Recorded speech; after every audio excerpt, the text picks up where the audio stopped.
Okay, everybody, we're back. So a little bit of a roadmap for the rest of the exciting day. So this is our last paper of the day.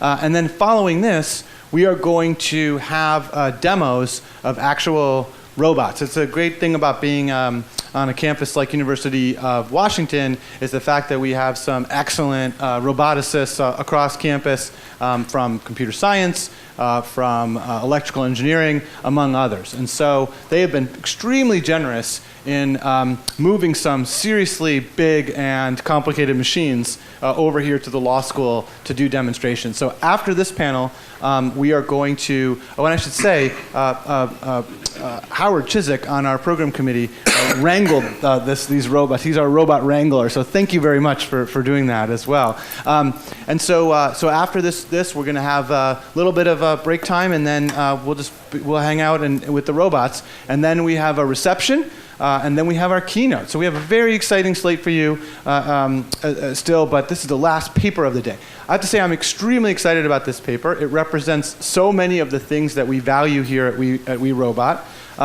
First of all, of course, it's an interdisciplinary team. And so you have folks from Harvard's Law School and its Cyber Law Clinic, including its director. And then you have folks from MIT Media Lab, where Kate Darling is also employed. And so you do have this great synergy of people with different skill sets. And then, of course, commenting, and this is the only person I'm going to fully introduce, is Laurel Riek, whose work you heard referred to this morning by Ken Goldberg, but she is a roboticist at Notre Dame. I actually got to tour her lab recently, and it was awesome, and her PhD candidates are awesome, and you guys are doing super, super cool stuff.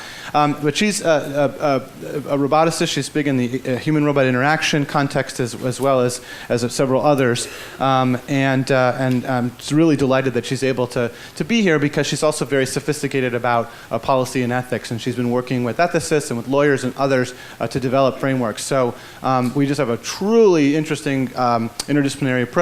The topic, of course, as you know, is the legal and policy issues around telepresence. So it's a pretty big, broad area, potentially, but I'm really looking forward to digging in. And so with that, Laurel, thank you so much, and we'll get started. Great, thanks so much. Can everybody hear me okay? All right, so thanks for the introduction, and it's really amazing to be here and to be talking about this paper because it's a really wonderful paper, and there's a lot of really fun and interesting issues to kind of think about and talk about within this work. Before we start, though, I want to kind of set the stage. So how many of you took an airplane to get here? Okay, so keep your hands up. How many of you experienced some kind of travel delay or problem or drama? How many of you, okay, yeah, I went through the Midwest Navy, that's what happened to me. How many of you, of those of you that had delays, thought to yourself, gosh, wouldn't it have been great if I could have attended this conference via a telepresent robot?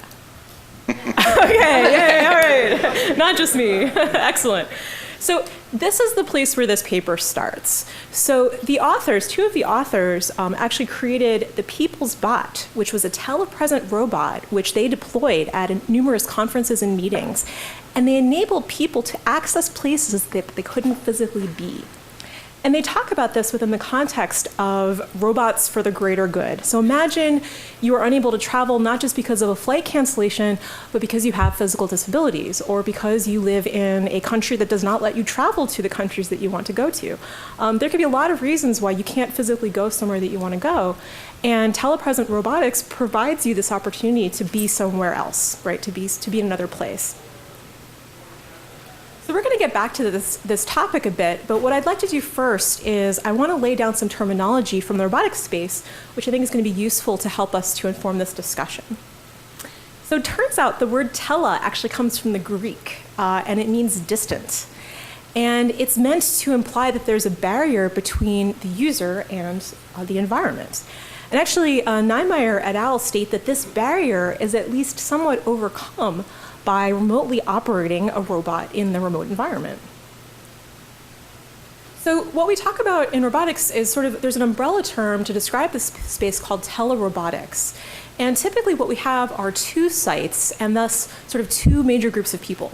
So there are the remote operator or remote operators, and there are the people that are co-present with the robot. And in 2007, I had an HRI paper actually where I talk about this idea. I just introduced some terms, which I'm just mentioning because we're going to talk about them, I think, which talks about a lot of these issues, which is the idea of robot remote collaborators and robot local collaborators. We actually can further decompose this a bit. So we could talk about primary robot remote collaborators, which are the people that are actually making the robot move or seeing things from the robot and such, and also secondary remote robot collaborators who are doing things like observing the camera feeds. The authors actually give an example of this in the paper, which is to say, suppose you have someone that goes to a conference and they are live streaming the conference to other people. So those people consuming that feed might be considered secondary robot remote collaborators. So what can primary robot remote collaborators do? So one of the things they can do is what's called teleoperation with the robot. And the idea here is that they're doing different types of task level operations in the environment.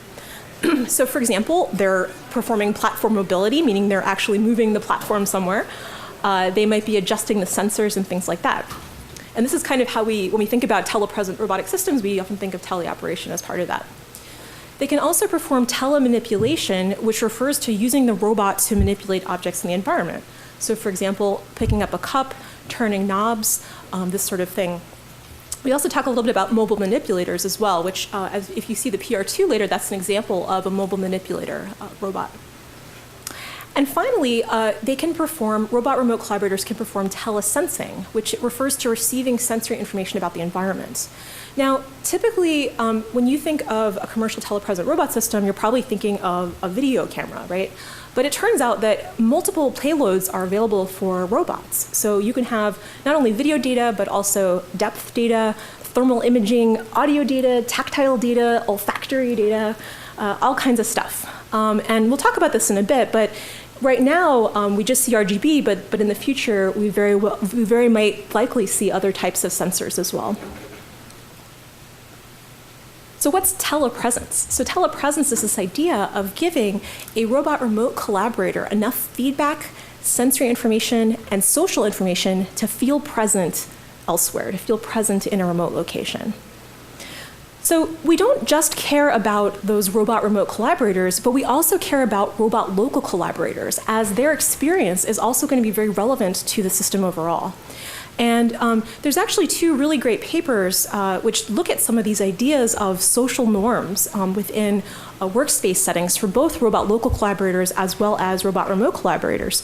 One is by, which the authors cite actually, by Kate Sui Halienko and Mujal Desai. And another is by Min-Kyung Lee and Leila Takayama. And they look at a lot of these really interesting social dynamics and social issues with regards to the experiences not only of the robot remote collaborator, but also the robot local collaborator. And this kind of comes up a lot in this paper as well, because there's this idea of, and the authors do a great job of sort of talking about what are some of these privacy expectations for robot local collaborators sort of around the robot and around the person using it. Okay, so what's the state of the art in 2015? So it turns out actually telerobotic systems have been around since the 1950s. And telepresence systems have been around since probably about the 1980s or so. But what's new now is that the cost of these systems is really falling through the floor.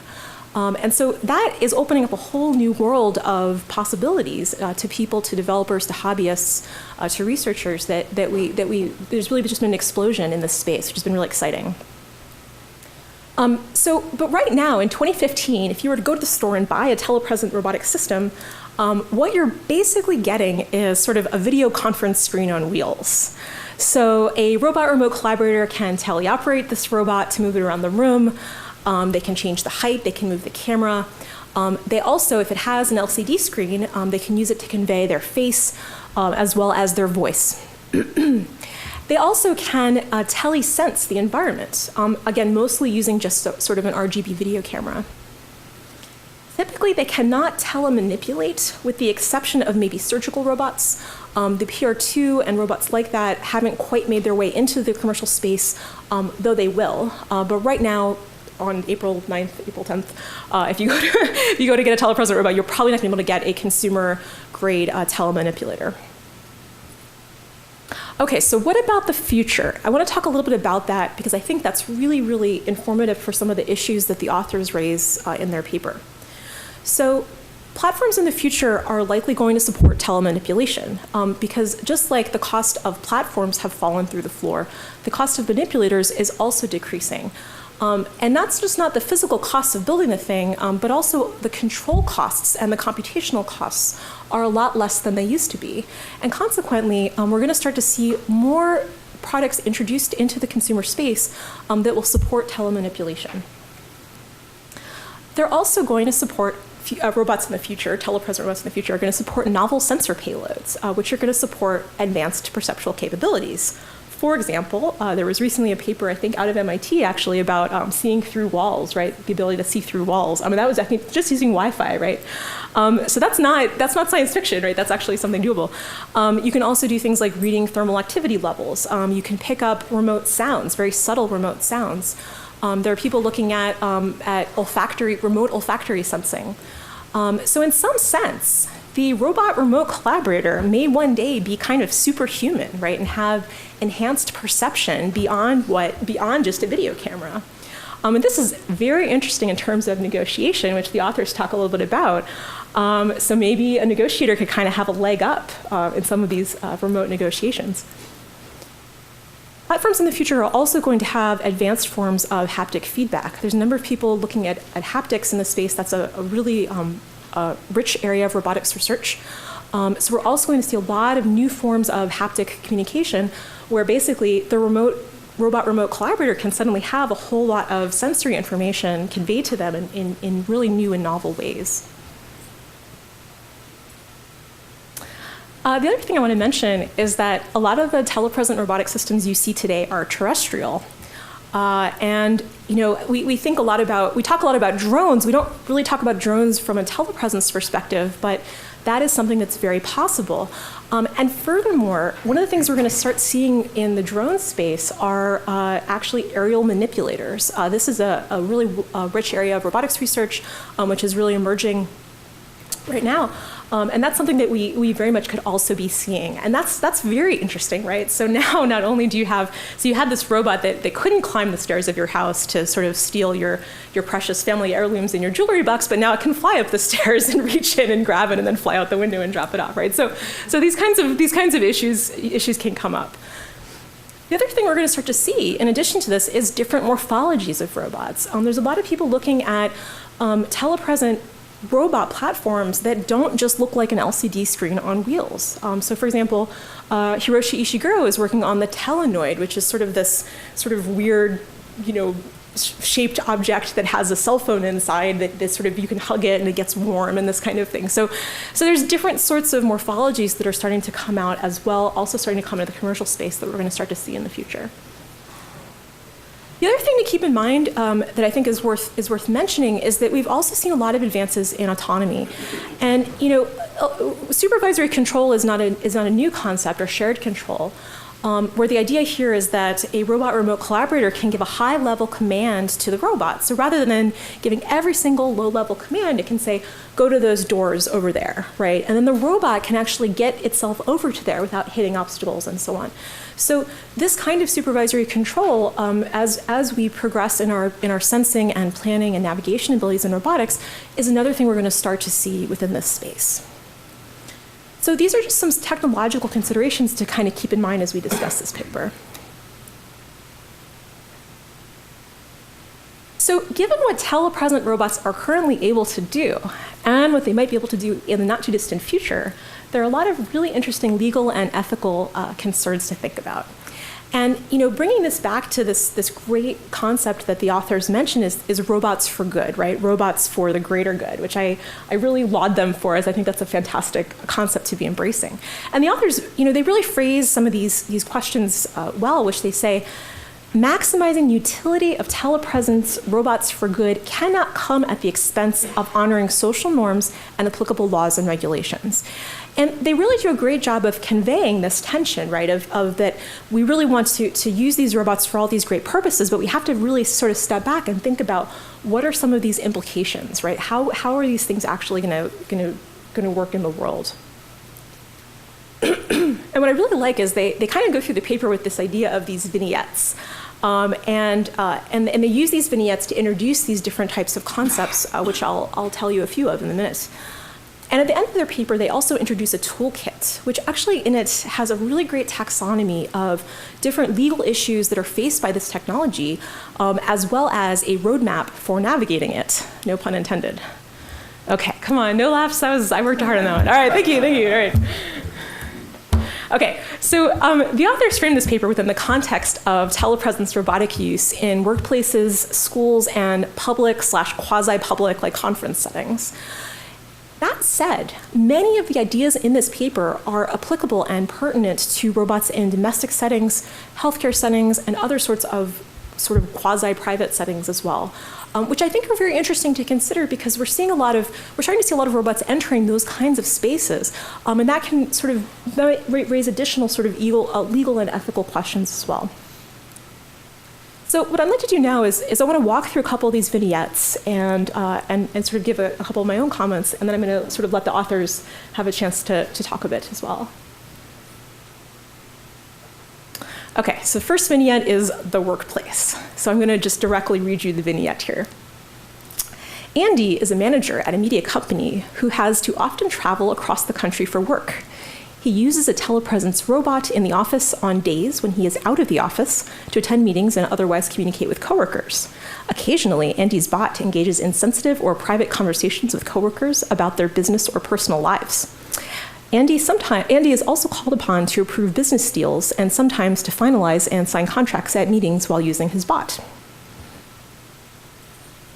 So there's a couple concerns that the authors bring up with this. So the first is privacy, which a lot of us have thought about and talked about before. But one of the sort of interesting questions here is, how do robot local collaborators know if or when their conversations are being recorded? And what are the expectations of privacy? And what are the expectations of social norms? So if Ryan and I are going to start to have a conversation, but it turns out I have a body camera on me, and then I sort of put the whole conversation online, I might have violated sort of a social contract, right? Like he might not have expected me to be doing that.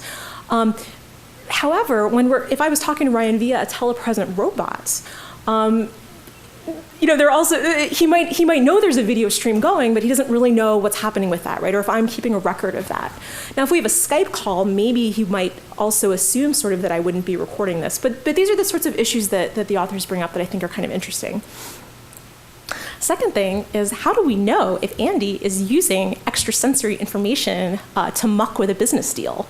So for example, let's say that we are in a negotiation, Andy and another person are in a negotiation, and Andy is actually doing things like sensing heart rate, sensing temperature, these kinds of things, sensing maybe different types of pheromones, right, like in the future, right?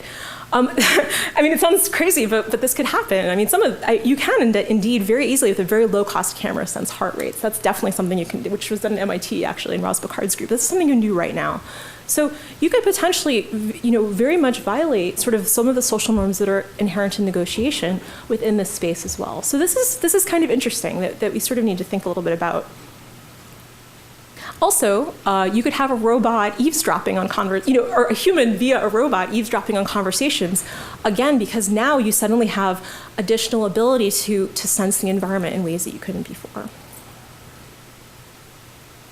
The second workplace sort of question is, how can Andy have physical presence for the purpose of contract consummation? So the question is, does the robot enable Andy to put on a poker face? The answer is yes, absolutely, right? And so a colleague of mine in security, Robert Watson, and I wrote a paper a number of years ago called Seeing is Not Believing, the Age of Avatar Realism. And we actually go through a lot of and this was in 2007, the technological capability to manipulate your facial expressions, your voice, your motion, all the things we would do to authenticate that we're actually talking to someone remotely, all of those things can be hacked very easily at a very low cost. So yes, absolutely, Andy can put on a poker face and only convey the things that he wants to convey in the negotiation, way more than he could ever constrain in person. So that's kind of problematic, I think, and definitely something that's worth thinking about and considering. The second thing that the authors talk about within this vignette scenario is whether the robot is actually supporting a physical handshake, because that's part of creating a contract, right? Is that we actually shake on things afterwards, and so that's something to think about too. Maybe there actually, I think a couple years ago at HRI I saw a handshake telepresence robot. So maybe this will be solved soon. But that's something to think about, right? I mean, does your contract require a physical handshake to support validity? And then what are the sort of design constraints you would need in order to have a contract to be conducted over a telepresence system? Okay, second vignette is at the school. Andy's son, Barry, also uses a telepresence robot. Barry uses the bot to attend school when his serious allergies prevent him from physically attending. One day, Barry accidentally backs the bot into a classmate, Ben. Ben gets angry and turns around, striking the bot. So this, kind of opens up the question of inappropriate contact, which is where an actor is acting with the intention to cause harmful or offensive contact with another and succeeds in doing so. But it turns out that this is broad, right? And it doesn't actually require you to physically affect someone's body, that you're actually physically attacking someone, right? It can also be an extension of their personality via a robot. And it also turns out that a couple anecdotes I want to share with you that I think might really sort of elucidate some of these questions is offensive contact with robot remote users from actual real life stories. So the first one comes from Hiroshi Ishiguro. So how many of you are familiar with Hiroshi Ishiguro and his work? Okay. So Hiroshi Ishiguro is a Japanese roboticist, and he's known for building very lifelike robots. He's built a number of them. The first actually he built was of his daughter, which didn't work out so well. The second one he built was actually of him. And he's since built many more since then. And so this robot looks exactly like him, very, very similar. And actually I've seen it in person and it really looks exactly like him. Which is, I mean, the whole 9 yards. And it breathes and it sort of conveys these different things. And so it has the ability to be logged into by another person and control all the different aspects of this robot.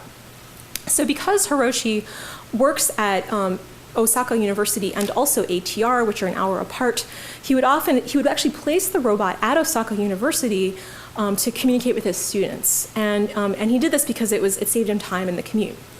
So he would have his lab meetings and things like that and meet with his students and whatnot, and he would log into the robot and remotely operate it. Now, one thing about this robot is it has two camera views. One is an egocentric view from the inside of the robot, so as though you were physically inside the robot seeing out, and also an exocentric view which shows the robot as well as people around it. So he tells this story where, I don't know exactly the circumstances around this, but someone went up to the robot and slapped it. They actually hit it. And he said, it felt like my cheek was slapped. Right, so it felt to him like he really got slapped. So there's something here with this, with this concept. Another colleague who wishes to remain anonymous, but I will share this story, was doing research with telepresence robotics platforms, and one of the things that they had a remote collaborator with using the robot, and someone local to the robot was getting in the space of the robot in kind of a rude, creepy sort of way. And that person, the remote robot collaborator felt very uncomfortable. They felt like their personal space was being invaded, just like in a way that somebody might do that to you in physical space, but they felt it just as strongly in this other sort of space. So, in some sense, and this actually harmed this person, right? And we don't know how long the harm persisted in this kind of thing, but it harmed them, right? And they felt actual harm. And then two other really interesting stories I've just heard. So Aisha Sagan, who's a neuroscientist at UC San Diego, and Jim Young, who's a roboticist at Manitoba in Canada, have both recently conducted studies that involved something bad happening to a robot. So in Aisha's case, I believe that the robot was actually, in Aisha's case, it was a totally different study. I don't remember the whole details of the study, but they had a whole other study. And someone went up to the robot, it was a very lifelike robot, and they pushed it. And this was videotaped. So someone later watched this videotape and they felt harmed as a result of this. They were very upset. Jim had a study, which he just presented at HRI a few weeks ago, where he had a robot that actually lost its memory during an interaction. So you had this robot and people were interacting with everything, and suddenly it lost all of its memory. And it was for the purpose of the experiment, but the researchers working on the study, watching these videos, felt harmed. So this notion of offensive contact is very real and really does happen, and is really something that we need to think a little bit more about, I think. Okay, I'm going to give one last vignette, and then I'm going to open it up for the authors. So the last 3 series of vignettes that are in the paper discuss how Charlie might use a robot at a conference to engage in nefarious activities such as copyright infringement, skipping out on conference fees, making a profit on the conference by streaming it online and things like this. And the third vignette at the end of the paper is the one that I'm really most intrigued by, and it is as follows. The organizers of the conference discover that a hacker has accessed Charlie's robot during the conference and obtained valuable information disclosed during certain sessions. They further discover that the hacker accessed Charlie's robot because Charlie did not set up any security systems that would make it difficult for others to access his robot. And the authors argue, not super strongly here, but in a lot of cases they sort of strongly suggest that Charlie may indeed be liable because he's responsible for ensuring his robot cannot be hacked. And as I said, this theme kind of exists through the paper a fair bit. And I want to push back a little bit on that with the following sort of problems. And I don't know how pithy this is, but robots break, sensors lie, and people lie. So what do I mean by that? Robots break. Hardware is not 100% reliable. So sometimes when you build a physical object that moves on its own in the physical world, things can break, and they do. And this is very different from dishwashers and toasters because the thing can travel and has torque, right? So this is sort of a new thing that we really have to kind of think about. It can move, it can affect change in the world, and it absolutely can break. So consequently, you can't assume that you have 100% reliable hardware on your system. Second one is sensors lie. So sensor data is very noisy. You might not see what you think you see. Links will go down, Wi-Fi will be spotty. Perfect sensor data is basically impossible and is not something that you're ever going to have. And anyone who tells you that is either lying or selling something, right? I mean, it's not true. So consequently, you have to be thinking about the fact that on the other end of this robot, you might not be getting the data that you think you're getting. And on the end that's local to people, you might not be conveying the information that you think you're conveying. And these are things that are very important that we have to be thinking about. So the third one is people lie. And by that what I mean is people are malicious and can and will hack into robots. No robot can be made to be 100% secure, unless maybe it's inside a Faraday cage 100 feet below the Earth's surface with no people around. That's pretty much about it, right? So even with the best of intentions, the most stringent security protocols, everything thought of, people are still going to hack into the robot. And so consequently, I think that informs a lot of those sorts of liability questions. So with that, I'm going to stop talking and let the authors have a chance to respond to some of this. Now there. Okay, it is on. Okay. Earlier it was catching my small talk with these guys. But hi, my name is Chelsea Barabas. I'm a graduate student at the Center for Civic Media based at MIT. And I am one of the 2 people who kind of conceived of the project that inspired this collaboration with these guys up here. So the project is called the People's Bot. What I thought I'd do is just kind of fill in a little bit of the details about why we did the project and some of the insights that actually didn't make it into the paper, particularly kind of connecting to some of the themes that I think we've been talking about throughout this conference so far about norm building and kind of the building of social contracts as we develop technologies that eventually become very widespread. So perhaps just to begin, just to clarify, the People's Bot, when we say we conceived of and implemented this project, it doesn't mean we built a robot. We didn't actually. Our lab, there are people in the media lab who build robots, and we are not one of them. We actually just kind of generally, a lot of the research questions that we're interested in the Center for Civic Media have to do with basically how technology can be used to augment and improve civic life or address certain specific social issues. And the People's Bot came about kind of after a conversation last year in the wake of Edward Snowden giving a TED Talk via a telepresent robot. So the robot was actually perhaps the exact same one we ended up working with, which basically looked like a Segway with an iPad mounted on the top. And what we were, talking about how great it was that, he's able to kind of be present at these high-profile events, even though he's got severe restrictions on his mobility. But then kind of began to talk about, in general, that this technology is still fairly limited to a very kind of elite group of people. And so far has not really been conceived of as something that could be thought more of less as maybe a personal technology for individuals as much as an infrastructure for access, or something that we could build systems around to kind of get more collective use from. So the People's Bot, basically what we wanted to do was kind of experiment with different ways for kind of fostering collective ownership of telepresent robots. So over the course of about 2 months, we went to 3 different conferences with one of these Segway iPad bots, and we set up basically a simple online platform where people could, students could apply for student scholarships to use the bot at academic conferences that they otherwise wouldn't be able to attend. Journalists could apply to have a journalism fellowship in which they committed to writing and publicly sharing insights from conferences with the broader public. And then thirdly, we set up an auction on eBay where individuals could basically auction or bid for time at one of these conferences. So, one of the reasons we were particularly interested in this, and something perhaps you guys might be wondering, is what makes a robot like this different from, say, live streaming an event, where people also can get access without necessarily having to attend. And some of the things that we were really interested, particularly kind of with having a robot that enabled an embodied presence in a room, and how that might particularly open up opportunities for different kinds of interactions to take place that perhaps wouldn't be available just if something is being live streamed. For one, live streaming events in general don't really open up many opportunities for two-way communication. It's kind of a broadcast, mechanism. Perhaps, you see more and more at conferences people tweeting at speakers and asking questions in that way, but still fairly limited interactions.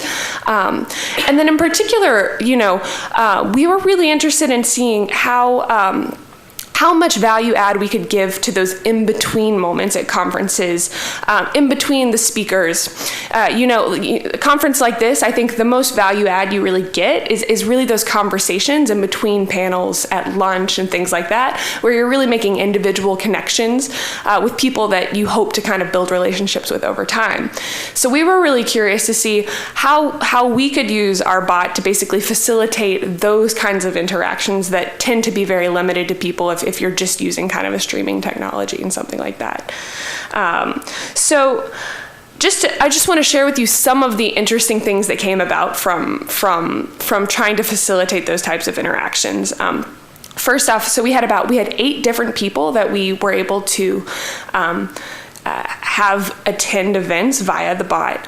For each of those people, we gave about 30-minute to a 40-minute kind of training to get them kind of familiar with how to navigate with the bot, and also how to interact with what we called the bot companion, which tended to be me. So my job was basically to make sure that the bot didn't run into people. That's what we were thinking initially, is make sure that they don't, crash, make sure nobody steals our expensive bot that we're borrowing from our neighbors down the hall, things like that. But what we found was actually the bot companion was really, really important and kind of essential to have actually for facilitating effective communication between people and the bot. So what we found is when people came into a room, there was a lot of interest in a person kind of rolling around on these bots, but very rarely did somebody come up and address the person in first person. They often kind of defaulted to me or somebody else asking what it is and who that is, instead of, opening up a conversation with the person themselves. So we found that the role of the bot companion in a lot of cases was kind of facilitating just more natural communication. Some of the, nice social benefits that we found, particularly for our students who are attending on scholarship, was that in a lot of ways that their attendance via the bot probably opened up more opportunities for them to be able to speak with people who they otherwise perhaps wouldn't have gotten to have so much in-depth time. So, at conferences, a lot of times, people are meeting up with their old friends. You're kind of scanning the room for the people that you want to see. An undergraduate or a first or second year graduate student is going to have to put in a lot of effort to kind of break into those conversations. If you're on an iPad on a Segway, you get a lot more attention. We were actually able to facilitate a lot more meaningful connections over our students' specific research interests at the conferences we were attending. Also, though, kind of going back to some of the risks we outlined in our paper and that Laurel touched on, we found that there were real risks around kind of maintaining the integrity of the physical integrity of the person that was attending. So, at CHI, the Computer Human Interaction Conference last year, we actually had an incident in which, somebody was talking about a person on the bot and saying, yes, it's like they're here. I can even kiss it. Went up to the bot and started to try to kiss the person that was attending via the bot. Now, Nathan, my colleague, who was the other person working on this, was able to intervene before that actually happened. But I think it just kind of gives you a sense of we still don't have very clear kind of expectations or norms around how to interact with people, and in a lot of ways they still tend to get objectified or seen as an object as opposed to somebody who you should kind of abide by normal social mores when you're interacting with them. So maybe I'll just leave it there. Those are just kind of some of the things in terms of the things that we were learning is, that there's a lot of value add and having an embodied presence in a room for those less formalized interactions. And the bot companion is very valuable, not only just for the hardware's sake, but also to facilitate those interactions. Yeah. So great. I'll follow up briefly just to say we have a clinical program at HLS, a law school clinical program. For the law school folks in the room know that clinical means something different than clinical meant on the last panel, which is law school clinics are essentially legal services organizations. We do free legal work for actual clients, including folks like Nate and Chelsea. And we know Nate quite well because he's a fellow over at the Berkman Center. And the model obviously is students like Cecillia and Jack do the work, and supervisors like me keep them from committing malpractice. And these guys get free legal service, and everyone's happy at the end of the day. So the genesis of this project was the early days of the People's Bot, when Nate and Chelsea were saying, hey, we're going to kind of set this thing out into the world. Are there things we should worry about or concerns that we should have? And, the first, I think, just speaking personally, the students who were with us last year and I think immediately gravitated toward what I think Laurel called sort of the telesensor role of a bot. This is a camera and a microphone, and that's sort of where I think I focus my attention first. And the walking around with cameras and microphones is something that we're all getting more accustomed to because we have them in our pockets on our smartphones at all times, and some people wear Google Glass or something like that, so they're becoming more ubiquitous, and we're starting to develop norms around that. But these are issues that we have dealt with a lot in the clinic before, sort of this privacy, mostly privacy issues, some intellectual property issues, but a lot of privacy issues relating to the reasonable expectations you have, as Laurel said earlier, when you're interacting with someone about whether that conversation is being recorded, whether the setting where you are based, whether it's an indoor setting or an outdoor setting, a private setting versus a public setting, how that changes things. We had done some work in our clinic a while ago, submitting a brief in a case related to the recording of police officers in public. This is an issue that's gotten a lot of attention in recent years, and there was a spike a few years ago where a couple of cases went to some pretty high-level federal courts in the First Circuit and the Seventh Circuit about whether recording a police officer on a public street in public, whether the officer has a reasonable expectation of privacy. And in general, in the First Circuit in Massachusetts, we've determined that the answer is no, they don't have that reasonable expectation of privacy. And so I think we focused our attention first on all of these questions about, hey, you're wheeling a camera and a microphone around a public or quasi-public conference event, let's think about ways to give notice to the participants and ensure that we're on the same page about what's happening on the other side of the screen. As we've talked about kind of building this out, and so where we're going, having written this paper, is the thought is it worth creating some sort of a larger, legal toolkit, legal and normative toolkit to kind of explain and kind of codify practices and describe the law in this space to a broader range of people. That's something we've gotten a really positive reaction to from others who use these bots. I've done a lot of thinking about this question, which Chelsea mentioned early on. Like, how is this much different from live streaming? I mean, I think that's in some ways the fundamental question. Is there a difference here? Is this worthy of study on its own? Is it worthy of its own toolkit for telepresence robotics, different from general commentary about state wiretap laws, and do you need two parties or one party's consent when you're going to audio record a conversation or something like that? And I think I've come to the conclusion that that there are some unique things about this, but I would love to, in the conversation here, kind of play this out a little bit more. So I think the first reason, which Chelsea alluded to a lot, is sort of the physical form factor of telepresence robots, their size and scale, and their somewhat anthropomorphic characteristics. Not that anthropomorphic if it's an iPad on a stick, but it's presented to you in the form of a person who is roughly at your eye level or maybe a little bit shorter than you. I think that is legally relevant potentially in a couple of ways, and we talked about them a little bit. Some of those are extremely practical and straightforward ways. You're wheeling a heavy thing around, and there is potential liability if you run over something or break something and that sort of thing. But then there are other sort of higher level concerns, I think, that come out of the form factor of telepresence robots, and Laurel alluded to some of them related to sort of power structure and dynamics of negotiations, of interpersonal communications. Think about the business context and that sort of thing. So I think that's something unique.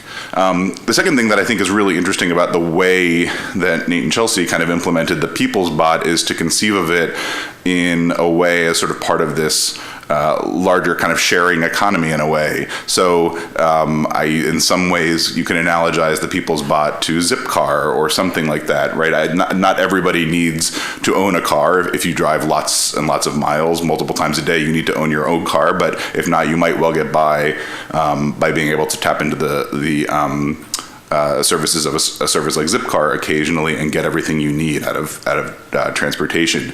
I think the same thing is true here. There are people who need telepresence robots. There are some of the examples around school children who need these in order to be able to access education, and potentially even some of the business situations where obviously you need to own a telepresence robot. But it strikes me that there is a market, if you will, or there could be a market, if you will, for this kind of platform, which again leases out these bots on sort of a shorter term basis. And I think that that really highlights the roles of the various players that Laurel kind of went through. And everyone from the manufacturer of the bot, these potential intermediaries like the People's Bot platforms, the operator of the bot, the on-site guide who is the bot companion who's working with the bot, and then all of the third parties with whom the bot interacts on the scene. I think that all of the potential liability issues for each of those parties have to be addressed in some way. Largely, that's probably going to be done through contracts. We're going to imagine situations, and we dealt with this in the People's Bot context, where you are dealing with situations of disclaiming liability for certain things or imposing liability on someone else for certain things through contract. And so I think that thinking about it as a sort of a platform kind of highlights the roles and all of the potential issues there. The third issue I'll just mention briefly, the panel this morning or earlier today, moderated by David Post, ended with a great question from a student about access inequality, and I think that's the third one, which Chelsea touched on a bit, is I think that there is a real role for bots in enhancing access in a wide range of situations, like some of the situations the People's Bot addressed, but you can also imagine even more specific, legally relevant situations like Americans with Disabilities Act compliance. We're starting to see the possibility that someone could make a reasonable accommodation within the meaning of the Americans with Disabilities Act by making services available to someone via telepresence robot. I think that's a really fascinating thing to explore.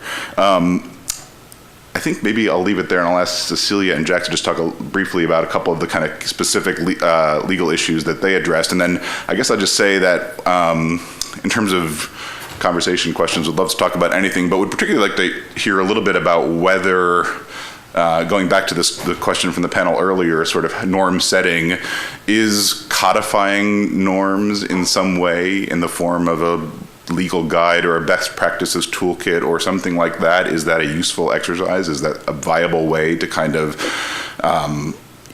have the regulatory impact that we were talking about earlier, coming from top down, from potential government agencies and commissions and that sort of thing? Is it valuable to sort of codify this stuff in some way? My general sense is yes, and I think we see a lot of examples where having these kinds of guides and documents or web-based resources out there can really have an impact in the real world. But I think that's what one of the things I would love to talk a little bit more about.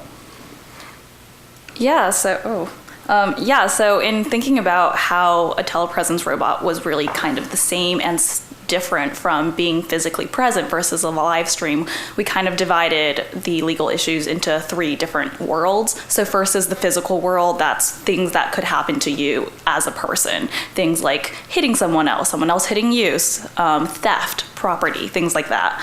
And then in the second world was the information digital space. So these are all of our concerns with data security, data breaches, intellectual property theft. And then the third world that we kind of like played around with was the societal world, where issues of contracting norms are at play, issues of privacy, and what are the social norms surrounding that are at play. And we kind of delved a little bit into each of these. I'll just keep it short, but so the issues I was very interested in particular were to do with property torts, intellectual property, and in the context of contracts.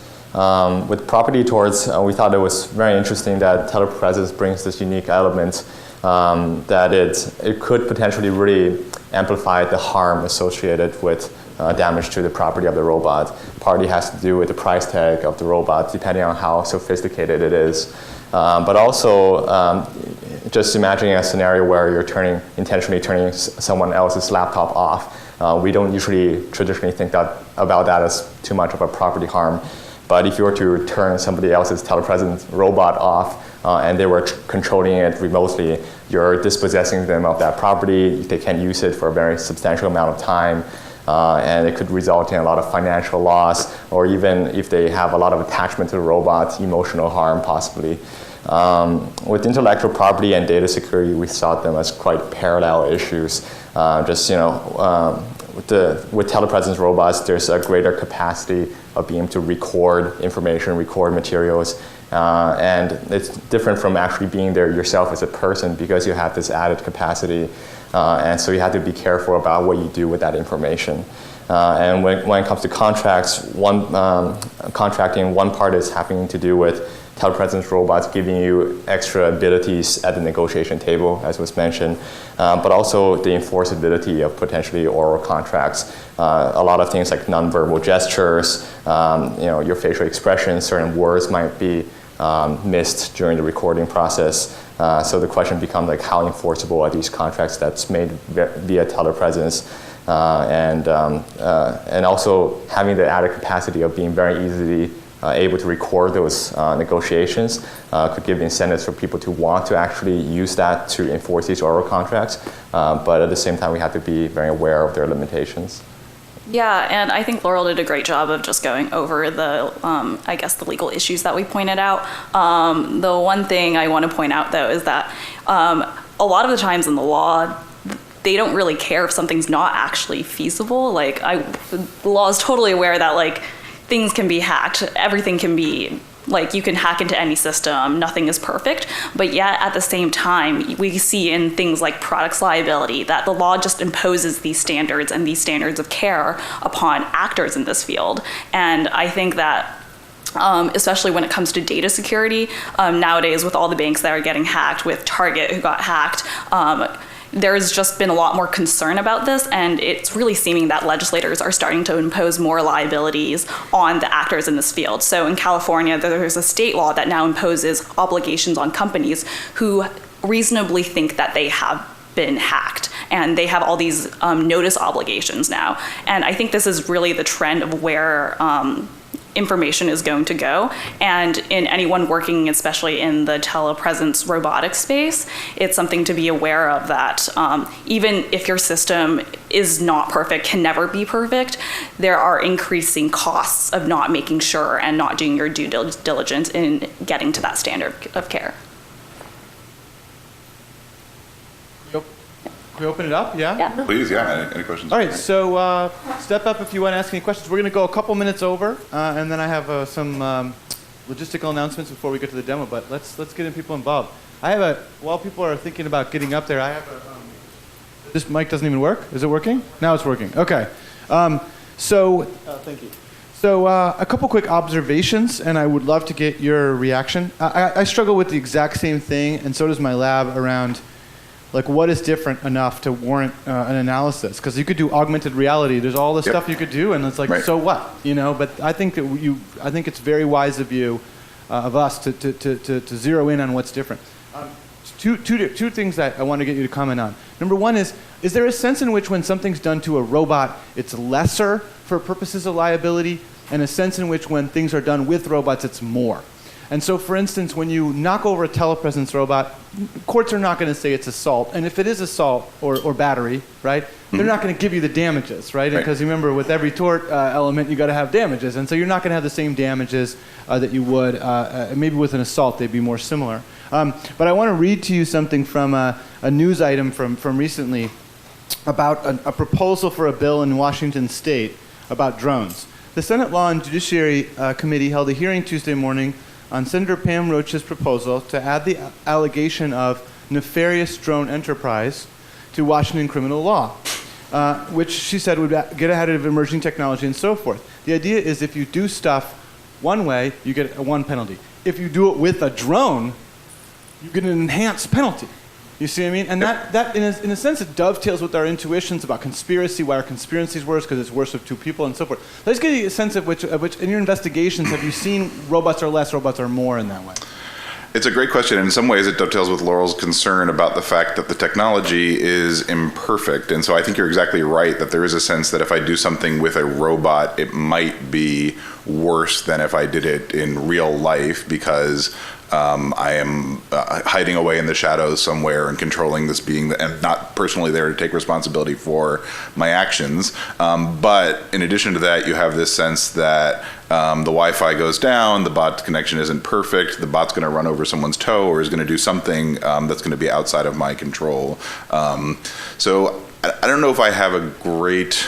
I think it's a great observation. I'm not sure if I have a great answer to it, but I think you're right that in general, when you do something with technology, we see this a lot of times in criminal law. If you commit a crime, it's X. If you commit a crime over the internet, then it's X plus. You see things like the Computer Fraud and Abuse Act, which has elements of that in it. The use of the technology is perceived to make the infraction worse. I think that's fair to say. Kevin Bankston is telling me over Twitter that we should all check out the recent episode of Community, in which have you seen this? In which apparently a telepresence robot commits an assault. Excellent. Okay, great. He's just adding some context. Definitely need Thanks very much. Anupam Chandra from UC Davis. It's a terrific paper. I think you've raised a lot of the legal issues that arise in these contexts. And I think the issue is actually going to get a lot more complicated and a lot more pervasive very quickly. You all are aware of the rise of things like Periscope, which allows, in some sense, a telepresence or Meerkat, these devices that we don't need your very expensive robot anymore. We can use our phones that serve as telepresence devices, allow us to be everywhere where there are such streams available. So this is going to be, and then you can imagine these things being coupled with kind of micro payment systems, et cetera, where you can be involved in some kind of transactions along the way. Mm-hmm. So there's this whole world of being in multiple places via this technology is going to become far more pervasive. I completely agree, and again, I think that raises the question that I raised and that Ryan echoed, which is I think this is a great project. It's been a lot of fun. I don't know whether we've cast the net too widely or too narrowly in looking at these issues. I do think that the coupling of the video streaming and audio capabilities and data sensory capabilities with the physical form factor of a bot raises some unique concerns that you don't necessarily have with the phone that's in your pocket, and vice versa. Obviously, the phone in my pocket raises lots of concerns as well because it's much harder for you. At least you see the bot coming, right? So I think that they're different, and again, I don't know whether they're different enough to warrant the different analysis. I think it's also interesting to think about just in general how casting that eye out interacts with different power dynamics. So something that's powerful about a phone is that it's often used subversively or to by marginalized populations to kind of record things that are happening to them by the people who are more powerful. Right now, these bots are largely used by the more powerful, by the elite, and part of what we were interested in tinkering with is kind of looking at some of the ways you can broaden that access. The first case study in the paper is actually kind of dealing with this within a corporate context. If say this became something that was broadly used, are you now asking employers in order to kind of interact with their boss, are they now going to have all of those interactions digitized? And what does that mean, as opposed to it becoming a more widely used technology, Pat Kristen, really, really interesting work. Thank you for presenting it. I'm curious, you all, the difference in if you, and you can hypothesize about this if you didn't study it, the level of empathy or degradation of empathy. If I'm looking at you on Skype or I'm listening to you on my phone or I've got the robot there, whether you look at things like shifts in natural language analyses or even just what your own visceral reaction was, it just, I myself have seen this video of this, this robot being kicked, and I had the same reaction to it. So any thoughts you have on whether or not it might actually, the use of the bot might actually amplify empathy in a way that flat screen or phone might not in a group interaction, which is a little antithetical to what one might think robots would do. Yeah, I mean, I still think there are definitely issues in talking to somebody who's present via a bot as if they are there. So it's still kind of saw people continuously reverting to talking about the person in third person, even though they're there, in a way that would have seemed awkward otherwise. But as Chris pointed out, I do think it makes a huge difference when somebody can kind of come up to your eye level and in a lot of ways still is kind of oriented in a way that a person would be, that if they were on my computer screen wouldn't be the case. And do you think some of that's the novelty of it? So if I'm Skyping, that's so common for us, I know, to just talk to you directly and not talk to somebody to you. Is it, or do you think there's something about the bot in particular that's still having somebody mediating it is important? I mean, it seems to me like your experience at the People's Bot was having the mediator there was very important, and that there was a huge novelty factor, like we said, to this bot kind of rolling through that we probably wouldn't have had if the camera in the back of the room here was just allowing this to stream in the background. I confess that when we first started working on this, maybe this goes back to Ryan's sort of the bot doing something versus doing something to the bot, I was very skeptical about this notion that the bot operator suffered harm if someone comes and slaps the bot. But you quickly read, the more of these examples you read, and absolutely there's something going on there. So I think that's I think it's really important to study. Also, having walked around via the bot myself, it is amazing how vulnerable you do feel, because you don't have a good sense of the room. People can come up behind you without you knowing it and do things to you or make bunny ears on you. So there is a real sense of vulnerability there. Thanks a lot. I think your question of empathy is really interesting. I think partly it's probably not just the physical aspects of the bot itself, but what capability it has to convey emotional, social information. So like things like hand gestures, it's not so much that they have hands, but what they do with it. Yeah, and I think also part of it is just that we don't really know how to classify a telepresence bot, because if we have a live stream, we assume it's recorded. We know things are what to do, what not to do. If it's a Skype call, you know how to feel about that. But they're just, what is a telepresence robot? Where does it fall in that spectrum? Oh, I can actually give you one other example to answer your question. One of the things, there's a really great paper from 2005 by Norman Juppy, and he talks about, he built this telepresent robotic system at HP. And when he first designed it, it was not able to adjust its height. And so the person that was using it couldn't go to the cafeteria and have lunch with people because it was actually too high. And they felt very uncomfortable, and the people that were sitting and having lunch felt uncomfortable. And so this idea of height adjustment kind of came into play. So that sort of ties into sort of that feeling like normal when you're using the robot. And that kind of ties a little bit into empathy too, I think. Last question? Brian Rowe. I teach over at the Information School here and over at SU Law in privacy and intellectual property. And my question is, as we know, copyright is definitely out of date, but it was out of date for the internet also. What are your thoughts about extending some type of a DMCA safe harbor to cover this type of innovation where we codify best practices, kind of the way that we do in fair use, and evolve those standards over time?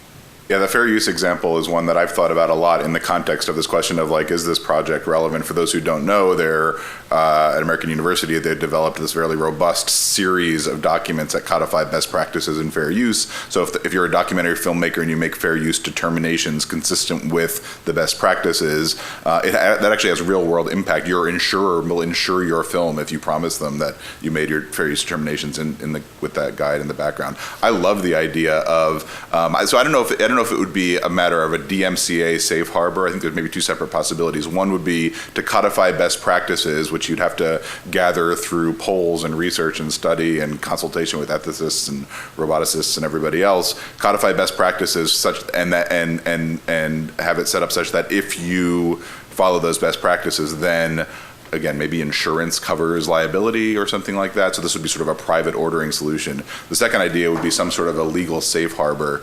I think off the top of my head, my concern about that would be that the breadth of potential legal issues we're dealing with here is pretty vast. So I could imagine maybe something specific to copyright or something specific to privacy. Clearly seen that when it comes to like DMCA Section 230, right, you can draw those too broadly and absolutely. End up with harm. Yep, I agree. Yeah, great. Thanks. Okay, so some logistics, but before that, please join me in thanking this excellent panel. Thank you so much. Yeah. Thanks, Laurel. I appreciate it a lot. Okay, so the logistics are, for those of you who would like CLE, Continuing Legal Education for the non-lawyers credit, there's a bunch of sign-in sheets over there on the shelf on the way out in the hallway. Thanks, Emily, for that reminder. A bunch of you asked about these cool T-shirts that Elena designed and that we're wearing, and you could get one. Just go to sign up with Emily for an email list, or we'll be posting it on the website, a way to get a T-shirt for you at cost, right? And so we're delighted that you like them, and we want to get you one if we can. So talk to Emily or look at the website. And then I'd like to turn this over for a moment to my colleague, Howard. I can bring this over to you. He's, as I said, the robot wrangler, and he wants to give you some context for the demos you're about to see, which are, I'm super excited about this, I have to say. And then, of course, then we're going to come back here after a reception, 7 o'clock. Do not miss Tony Dyson. He's going to be awesome. All right, here you go. So there's 2 robots and 3 demos. There's a PR2 robot, which is a mobile robot that can grasp and it can be programmed to use sensors.